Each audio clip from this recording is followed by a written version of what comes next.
Hi friends, cricket కథలు ఛానల్కు స్వాగతం సుస్వాగతం. ఈరోజు మన టాపిక్ చూశారు కదా, హెడ్డింగ్ పిల్లవాడు కోట్లు కొట్టేశాడు. పిల్లవాడు ఎలా కోట్లు కొట్టేశాడో ఇప్పుడు చూద్దాం. ఇతని పేరు వైభవ్ సూర్యవంశీ. బీహార్ రాష్ట్రంలోని తాజ్పూర్ గ్రామానికి చెందినవాడు. 2011లో ఇతను జన్మించాడు. ఇతనికి 4 ఏళ్ల కాడ నుంచే క్రికెట్ బ్యాట్ పట్టాడు. ఫ్రెండ్స్, ఇతని యొక్క ఆసక్తిని గమనించిన వాళ్ళ తండ్రి అతని కోసం సొంత మైదానాన్ని ఏర్పాటు చేశాడు. తర్వాత అట్లా ఎదుగుతూ ఇతను జస్ట్ ప్రజెంట్ 13 ఇయర్స్కే ఐపీఎల్లో సెలెక్ట్ అయ్యాడు.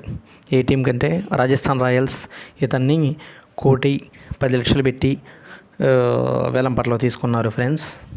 అంతేకాకుండా ఇతను ఓపెనర్ చాలా దూకుడుగా ఆడతాడు. అంతేకాదు, బౌలింగ్ కూడా వేస్తాడు. ఈ ఏడాదిలోనే ఫస్ట్ క్లాస్ క్రికెట్లో కూడా వచ్చాడు ఫ్రెండ్స్. అంతకుముందు సచిన్ టెండూల్కర్ 1988 సంవత్సరంలో 16 ఏళ్ల వయసులోనే వచ్చాడని మనకు తెలుసు. అతని రికార్డుని ఇతను క్రాస్ చేసినట్లే. కాకపోతే ఇతను ఐపీఎల్లో వచ్చాడు. ఇతను బాగా ఆడాలని, ఎందుకంటే ఇంత తక్కువ ఏజ్లో రావటం చాలా గొప్ప విషయమే.